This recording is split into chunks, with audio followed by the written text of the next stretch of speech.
ketemu lagi dengan Indi Rahmawati di Bakwan Buka Bersama TV One. Dengan disaksikan penonton 4.500.000 orang. Saya sudah bersama Sinta Samsul Arif. Panggilannya Juju. Iya, Juju jauh aja. Ya. Sinta Samsul Arif, nggak ada Jujunya. Nggak ada, cuma pokoknya Juju aja. Ya itu, gue pernah nanya kan, kenapa Juju gitu. Awal-awal kenal lu dulu. Lu kan nomornya juga 08 17 17. Terus lu ngomongnya 17. Lu ngomongnya 17. Oh, oke. Teteh masih inget ya? Masih inget banget asli. Itu karena emang lu ngefans sama Juju banget ya? Sebenarnya dulu tuh ngefansnya sama Sri Mulat teh. Jadi pokoknya setiap malam mingguan tuh kan dulu di televisi yang ada logo ikannya. Iya, sebut saja namanya Bunga. Televisi logo ikan itu setiap jam 8 sampai jam 10 malam itu Indosiar Sri Mulat. Tersebut deh. Sri Mulat. Jadi dulu tuh setiap mau kan malam minggu, jadi setiap malam minggu tuh kalau mau pergi nonton Sri Mulat dulu. Sampai ada satu, jadi dulu tuh kan zaman dulu mungkin banyak kali yang datang ke rumah gitu ya, ngajakin malam mingguan teh gitu. Kalau itu cowok-cowok. Kalau gue demen, biasanya dia abis Sri Mulat itu gue bisa jalan tuh jam 10 padahal kan. Nah kalau gue nggak demen, alasan gue bilang nyokap udah nggak boleh keluar di jam 10. Padahal gitu. nonton itu. Kayaknya salah satu dari orang yang menolak itu, orang-orang yang nggak jadi jalan bareng aku itu kesel. Akhirnya dia namain aku Juju gitu. Pokoknya gitulah, tapi aku dengan senang hati sih karena memang aku suka kan sama Bu Juju gitu. Walaupun dia memang nggak lucu, Bu Juju tuh kan punchline. Dia bagian yang berwibawanya kan. Terakhir dia nongol tuh, terakhir sebelum pocong-pocong itu nongol, dia nongol tuh. Tapi sebenarnya nggak apa-apa sih, apresiasi aja karena kan dia owner of the group gitu. Tapi terus lu akhirnya sampai sekarang nempel. Orang taunya lu tuh Juju gitu. Iya, itu karena dulu pas lagi itu kan masih semester awal. Jadi kalau ketemu sama gue juga udah lupa sebenarnya senior itu namanya siapa, cuma pokoknya setiap tapi ketemu dia pasti inget lu. Mungkin ya, setiap dia ketemu gue nggak ada, mulai sekarang nggak ada yang manggil lo Sinta, harus panggil Juju. Iya, jadi gue memperkenalkan gara-gara ke seluruh kampus itu adalah Juju. Sampai pas TA, kalau desain itu kan TA tahap akhir, bikin kayak gini-gini juga. Kan kayak booth gitu, booth terus di depannya tuh ada welcome to my booth gitu, kayak bahasa anak sekarang ya. Nama aku, nama lengkap Sinta Kusuma Dewi Syam gitu. Nama aktenya itu kan Sinta Kusuma Dewi Syam. Terus dosen pembimbingan ada 8 orang tuh masuk ke booth itu. Lah, Sinta yang mana, Juju yang mana? Saya Juju, jadi yang tahu cuma dosen yang pembimbing doang, dosen pengujinya nggak ada yang tahu. Terus gitu. Ngenilai lu, mereka tahu dong kalau itu ada kan nama itunya ya. Ada nama kan di situ, tempel-tempel namanya. Dan kemudian itu berapa tahun lalu ya kira-kira? Sampai sekarang tuh kayaknya nama Juju tuh nempel banget di lu. Lama teh, aku di industri televisi aja udah 20 berapa tahun ya. Sejak Nyonya Menir berdiri 1918. Lu masuk TV, TV One deh. TV One itu pas berdiri kan 2008. Terus tapi sebelumnya itu ada banyak pengalaman di TV-TV lain. Iya. Berapa tahun berarti total? Kalau 2008, aku masuk mulai TV itu 2002 teh, berarti 22 tahun. Wow. Pengen banget ditepokin ya. Biar ramai gitu, 22 tahun. Gila, 22 tahun. Hampir lebih dari setengah dari umurku aku habiskan di televisi. Di industri inilah. Tapi lebih lama gue. Yang lebih lama Teteh. Oh, gak usah bangga dulu. Lamaan gue. Ya, maaf. Saling. Lu dari 2002. Gue 2009. 1900. Masih 1900 loh. Iya loh, 9999. Masih 1900 seperti Nyonya Menir berdiri. Tepuk tangan dulu. Buat ampun. Iya loh. Aduh, industri ini begitu bahagia, membuat kita bahagia. Lupa sama waktu, tiba-tiba jalan cepet banget. Jalan cepet banget. Lo di TV yang sebelumnya kan nggak news sama sekali kan? Nggak, sama sekali nggak. Terus pas di sini jeng-jeng news gitu. Shock terapi teh. Kalau dulu akrabnya sama Ariel Peter Pan. Jadi gue punya nomor teleponnya Ariel, masih Peter Pan loh. Dulu tuh pegang program apa? Dulu Idol. Enggak yang di sini, yang di sini. Langsung bukan ditaruh rahasia. yang musik-musik kan? Ya, bukan rahasia sama satu-satunya. Dulu tuh dan sampai detik ini program itu menurut aku adalah satu-satunya program yang tayang di radio sekaligus, di TV sekaligus. Iya, cakep banget. Jadi itu. on air di TV dan on air di radio. Dulu tuh sempat aku bikin di televisi tendean, mau bikin, jadi aku bikin production booknya. Sempat ada yang bilang, "Lu jangan bikin begitu, lu jatuhin program lo." Karena orang akhirnya jadi dengerin radio, karena dulu kan ratingnya kan bagi-bagi tuh rating radio sendiri, televisi sendiri. Lo akhirnya jadinya orang nggak mau nonton televisi gitu. Enggak gitu Padahal at the end ternyata itu adalah sebuah kolaborasi. Jadi saling membutuhkan gitu, simbiosis mutualisme. Jadi waktu pas bikin satu-satunya tuh aku kayak ngerasa akhirnya gue breakthrough yang omongan yang dulu itu gue bisa buktikan bahwa ternyata bisa singelong televisi dan radio, dan ternyata waktu itu kan Gen FM ya waktu itu kan Gen FM itu sangat digemari, jadi semua top chart itu dilihatnya dari Gen FM waktu era itu. Sama Gen FM ya? Iya, kita kerja sama tetangga Gen gue, sebelahan tiap hari. Satu tim kan, Iya. kan. Nah waktu itu sama Gen FM setiap jam 1 sampai jam cuma sejam, tapi itu kalau mereka setel playlist radio, kita setelin video klipnya. Jadi semua tuh singelong klip dari audio visual. Menurut aku tuh keren banget. Jadi itu adalah program pertama aku di TV One, walaupun tidak long lasting. Tapi menurut aku setahun ada ya? Lebih sih, kalau itu ya? bisa 5 tahunan. Pokoknya 4 tahunan teh. Pokoknya begitu aku cuti melahirkan, begitu aku balik semua programku hilang. Bubar jalan. Makanya lu iya nggak ada yang Gitu. nerusin. Ya, karena mungkin nggak di situ feel-nya kan. Terus biasa kan kadang-kadang kan kita dikasih, kalau ratingnya kurang bagus kan dikasih warning, lo harus bikin enrichment baru apa segala macam. Kita biasanya udah takut banget tuh. Tapi seru gak sih? Maksudnya gue ngerasa TV One yang awal-awal tuh variatif banget gitu ya kan? Ada musiknya, ada musik. gitu Bahkan kan? aku bikin yang satu lagi tuh adalah bukan rahasia itu jadi gosip, tapi yang kita gosipin ada main musik di samping kita. Dan itu menurut aku pertama risetnya kan sebenarnya waktu awal-awal tuh risetnya dalam, cuma makin kesini kan karena udah weekly, jadi agak di atas-atas doang. Itu tuh bayangin waktu dulu tuh zaman Mas Dhani masih digosipin pacaran. Ahmad Dhani, iya. Si Mas Dhani masih digosipin pacaran sama Mulan.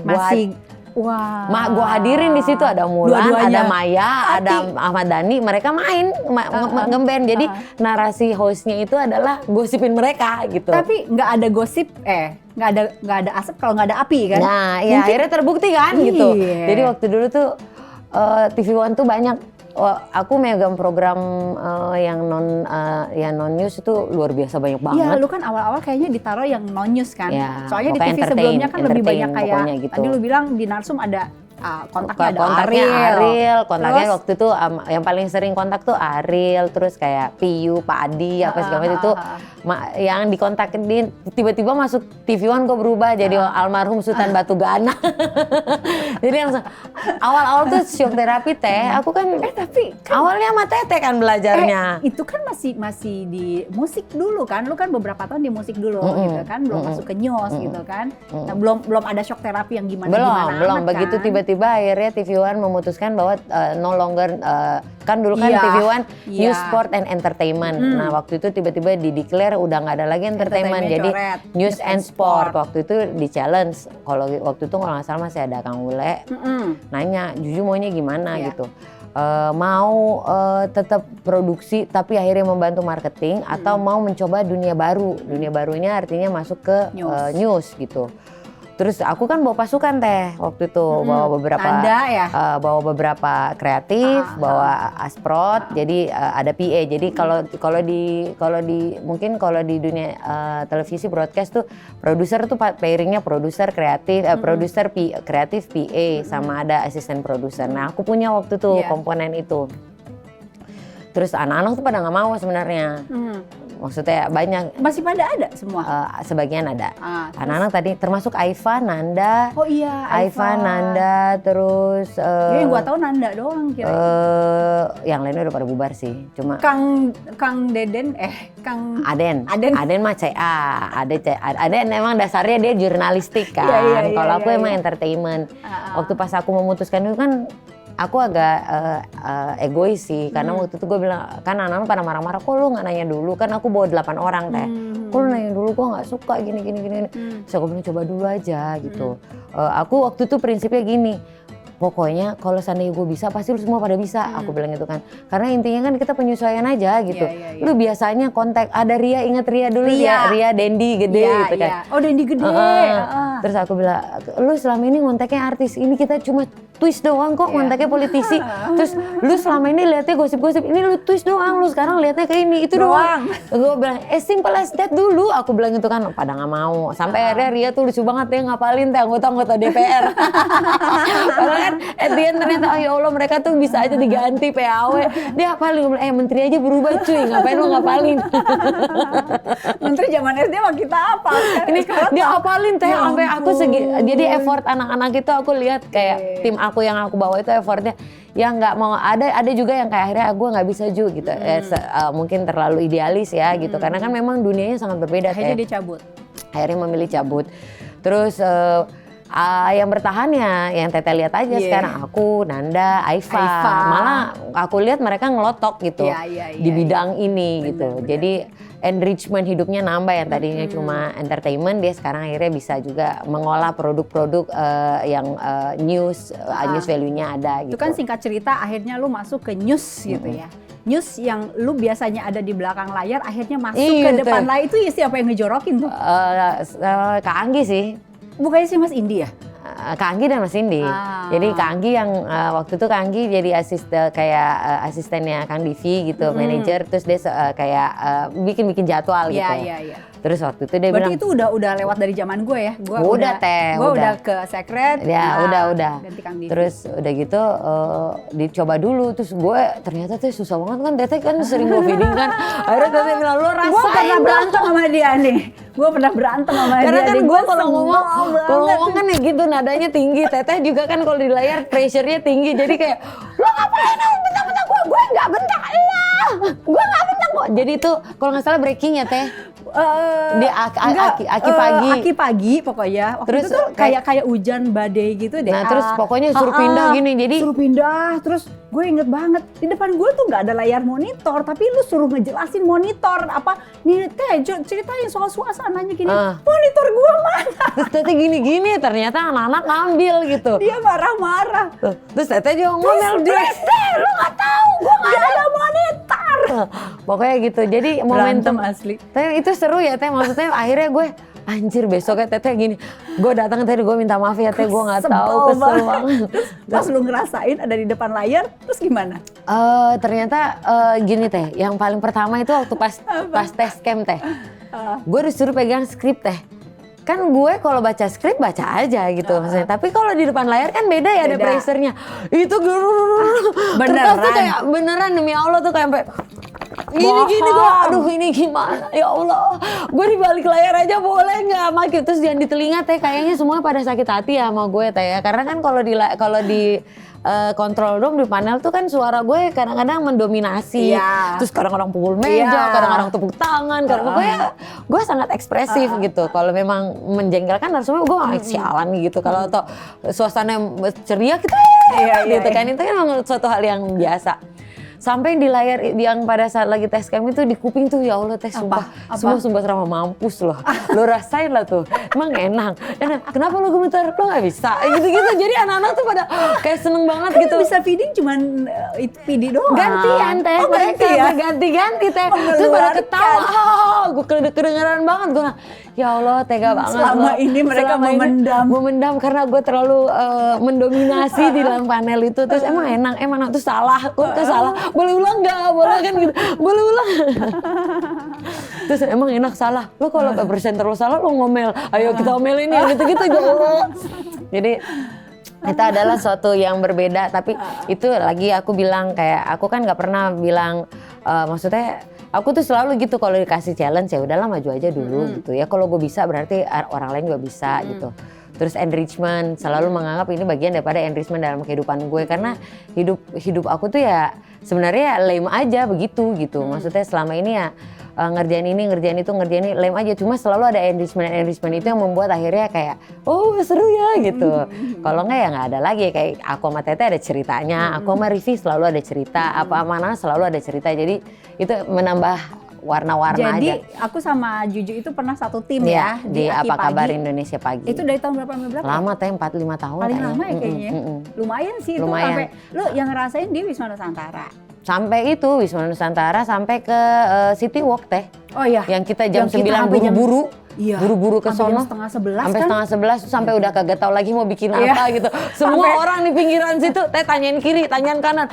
Kamu hari ini mau ngapain aja? Tahu berita sampai ini ada nggak? troli sama Andri Jarot iya, almarhum dorong-dorongan gitu. Sambil siaran dorong-dorongan itu mana ada sih? Mana ada, tapi itu enrichment seru. lagi teh. Ya, jadi itu kayak tiba-tiba harus karena kita kan jam jatuh temponya jam 8.30 kan di Wisma Nusantara harus gulung.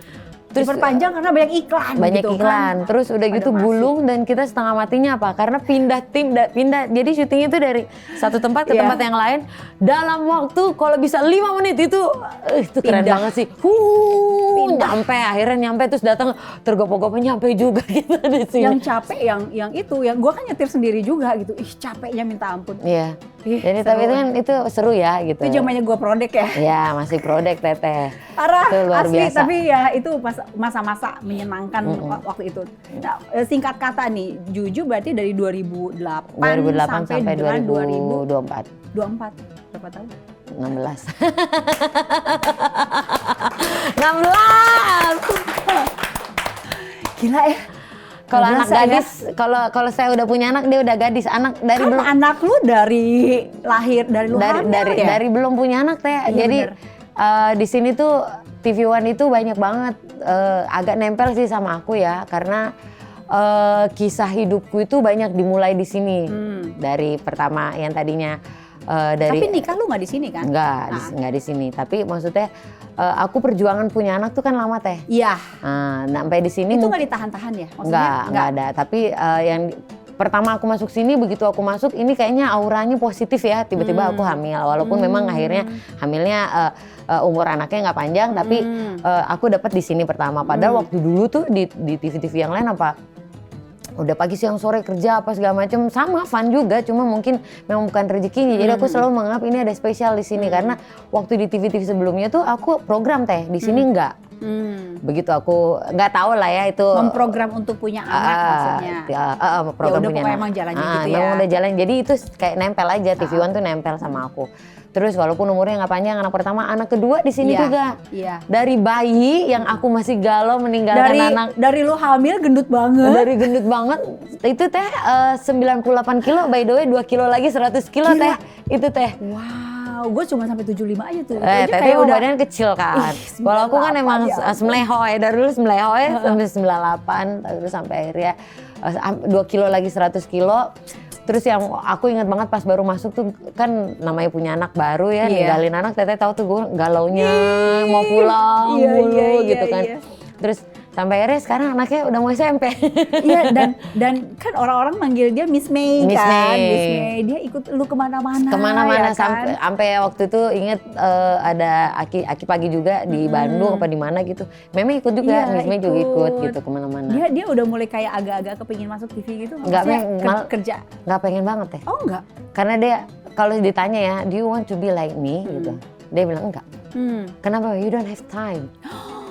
Jadi emang kan memang itu resiko kita kerja di broadcast ya teh itu gitu. Anak-anak udah bisa jauh kayak gitu. Karena ya? anak sekarang mungkin anak kita tuh memang anak-anak sekarang tuh lebih gampang ngomong. Iya. I don't have time. Do you want to be a presenter, news anchor? No. Dia nggak mau. Dan itu langsung no. Oh. Jadi emang udah pokoknya enggak gitu ya. Jadi dia memang kayak enggak, dia pengen yang lain gitu ya. Udah, tapi dia sangat familiar dengan pekerjaan ibunya. Jadi dia sebenarnya mungkin kenapa dia ngomong gitu, mungkin karena dia pengen punya waktu banyak buat aku, tapi dia tahu karena ibunya kerja jadi nggak bisa ya. Terus dia protes-protes nggak sih? Enggak. Cuma kalau ditanya itu nggak mau. Karena kalau bentuk dia menunjukkan kalau dia sebenarnya pengen nggak suka gitu. Pengen punya waktu lebih banyak sama aku ya mungkin itu. Kalau ditanya nggak mau. Jadi ya udah. Tapi masa-masa kayak bulan Ramadan kayak gitu, lu ini nggak kayak pengen sama Miss May sering-sering gitu, apa bukber bareng sama Revi sama Miss May gitu. Tahu semua ya Tete. Enggak, kita kan sudah kenal Udah lama lama. banget. Selalu setiap yang paling sedih itu sebenarnya jadi pengen nangis. Paling sedih itu sebenarnya kalau Lebaran Teh. Karena kan kalau dulu ya oke lah, lupakan televisi yang dulu karena kalau yang sekarang ini kan lebih lama aku. Dan memang lebih berkecimpungnya lebih lama. Kalau Lebaran tuh hampir tidak pernah sama keluarga Teh gitu. Dari 2008 sampai sekarang ya. ya. Jadi kadang-kadang mungkin Teteh ngerasa waktu kita lagi pagi, aku bawa anakku ke situ, terus suster aku harus standby karena nggak ada yang jaga anak gitu. Terus udah gitu sholat di belakang di parkiran gitu. Dan itu it happens until now. Sampai sekarang. Terakhir itu tahun lalu aku masih siaran kabar pagi Teh. Mungkin ada temen nanti itu akan cerita. Itu Lebaran ya? Selalu dapetnya Lebaran karena kan precious momen itu adalah Lebaran dan anak-anak yang lain aku selalu mengalah buat teman-teman. Ya udah lah kurang lebih. Ya udah gue datang gue siaran untuk itu. Kadang-kadang habis siaran dan itu 6 tahun terakhir Teh, 6 apa 7 tahun terakhir setiap Lebaran Idul Adha Idul Fitri aku siaran dulu, nanti suamiku datang sini naik motor, kita kejar-kejaran biar apa? Biar bisa sholat di rumah sama keluarga. Ya ampun. Terus karena lu siaran pagi. Siaran pagi itu sampai jam setengah 6. Jam 6. Masih keburu ya? Masih rumah keburu. Lu kan dekat. Tapi iya, rumahku deket banget, makanya kan kadang banyak momentum karena rumahku deket itu akhirnya dimanfaatkan gitu. Jadi itu yang kadang-kadang bikin sedih. Nah, apalagi sekarang megang program Apa Kabar Indonesia Siang. Tahun lalu tuh sedikit menyedihkan sih. Kalau dulu kan menyedihkan karena aku buru-buru ngejar sholat Id bersama keluarga. Kalau yang tahun lalu tuh mungkin akan berulang lagi sekarang. Abis memang nggak buru-buru sholat Idnya karena kan produksinya mulainya jam 9. Tapi aku buru-buru ke kantor. Iya, pas lagi penuhnya penuhnya rumah kan kebetulan biasanya ngumpul di rumah bapak. Iya. Dan saudara-saudara pada datang. Lagi pada datang aku udah buru-buru pulang. Terus giliran aku datang mereka udah pada pulang. Jadi itu sedih banget sih. Ini lebih menyedihkan lagi menurut aku karena kalau dulu aku kejar-kejar waktu sholatnya, kalau sekarang waktu mereka ketika lu kerja mereka di situ, ketika lu selesai mereka udah nggak ada. Dan momentum itu yang hilang. Kalau dulu tuh jadi kadang-kadang ya itulah susah, maksudnya bukan susah sih. Ya resiko sih, ya gimana lah emang harus dihadapi ya. Kalau kata bapakku tuh harmonisnya rumah, itulah harmoninya dalam kehidupan musim gitu. Jadi ya harus dinikmati, take it ya nggak bisa leave it sih karena memang udah begini. Ya udah terima aja gitu. Kalau buka puasa tanpa keluarga udah biasa ya Teh. Hah? Masa? Lu kan lagi siang. Lagi siang minggu lalu mah pulangnya kan jam 4:30. Buka puasa lebih mostly di jalan atau jam 5. Rumahnya udah Ke macet Teh kalau udah jam segitu mah. Lah nggak bisa itu dia Teh. Gue belajar bawa motor. Paling ada satu teman saya yang selalu berusaha membantu saya itu adalah Zaki, mungkin jadi teman. Dia selalu bawa motor ya. Bikers gitu. Jadi kadang-kadang ya gitu. Lu baru berapa menit sih? Apa? Dari sini? Dari kalau subuh itu 20 menit. Oh, oke. Tapi kalau buka puasa kan itu jam 5 bisa. Ya nyampe-nyampe mepet gitu. Oke. Mepet gitu. Jadi itu karena rumah lu deket, tadi lu bilang ada banyak momentum yang dimanfaatkan gue sama anak-anak kabar pagi Teh. Selama 7 apa 8 tahun gue siaran kabar pagi dimanfaatkan mulu. Lagi tidur enak-enak Teh. Presenter kagak ada yang nongol on jadwal. Tiba-tiba Ju bantuin gue. Jam berapa telepon? Jam 4 pagi. Siaran jam 4:30. Dan lu lagi tidur? Lagi tidur. Apain dinyalain telepon? Aku nggak pernah matiin Teh. Sama. Jadi telepon, Ju bantuin Ju gini-gini. Jalan lah, untungnya itu ojek Teh. Makanya Teteh bilang waktu itu kan, aku tuh begitu, oh iya udah langsung buka ya. Aplikasi deh itu disebut. Iya udah nggak apa-apa dah. Terus udah gitu baru. Tiba-tiba datang ke sini dalam kondisi belum mandi. Ya udah langsung siaran, make up. Gue pernah tuh lihat muka lu yang, si Juju ngantuk nih. Kelihatan banget lu. Itu selalu banget Teh. Itu selalu banget. Itu berarti ada kejadian yang terjadi Teh. Gitu, jadi seru lah gitu. Terus jam 3 pagi tiba-tiba Ju bisa datang lebih dulu. Memang udah di set gitu, Ju besok bisa datang lebih dulu nggak? Oh iya jam berapa gitu. Lebih cepat lah, biasa aku datang jam 3 Teh. Kalau anak-anak tuh mulainya mepet-mepet siaran, gue kagak. Karena gue pasti ngobrol dulu sama timnya mau ngapain apa, bercanda-bercanda lah. Jadi supaya gue nggak ngantuk gitu. Datang jam lebih pagi dari jam 3. Oke, gue datang jam setengah 3. Beneran teh. Apa? Untung gue datang setengah 3. Jam 3 breaking. Kok produsernya udah tahu sih Enggak kalau tahu, bakal ada maksudnya breaking? Waktu itu tuh kita siap-siap untuk kalau nggak salah arus balik atau arus apa gitu. Takutnya ada terjadi sesuatu gitu, lalin gitu. Gila berarti lu tidur berapa jam doang? Kalau dulu teh 2 jam. Hah? Tidur jam 12? Tidur jam 1, bangun jam 3? Iya, enggak. Aku bangun jam 2. Wow. Tidur jam 12. Lalu rumah deket cuy. Iya, tapi setiap hari teh banyak juga badan. 7 tahun deh. 2 jam? Terus udah gitu belum lagi. Bayarnya kapan? Bayar tidur? Nggak ada. Wow. Waktu beberapa bulan yang lalu bahkan aku yang nggak tahu lah kalau kata anak-anak ini adalah bentuk pelayanan publik ya buat TV One atau kata anak-anak itu volunteer. 7 bulan aku nggak ada libur sama sekali teh. Gila. But I'm happy. Iya. Terlihat lah. Kan maksudnya kita kalau kelihatan. Kita kalau megang program kabar pagi ya, tapi kan program lain juga kita pegang teh gitu. Iya. Ya kadang-kadang aku kabar pagi, Aki siang, kabar siang, kabar utama pagi. Benar. Terus sekarang sport. Tiba-tiba hari apa pengajian. Iya, hidup itu balance. Pasport gitu. Pasport. Makanya itu bingung teh, aduh. Aman. Jadi harus balance gitu. Iya. Nah, jadi pokoknya hidup harus balance, tapi intinya keluarga udah ini mengerti, ya, sangat mengerti gitu ya.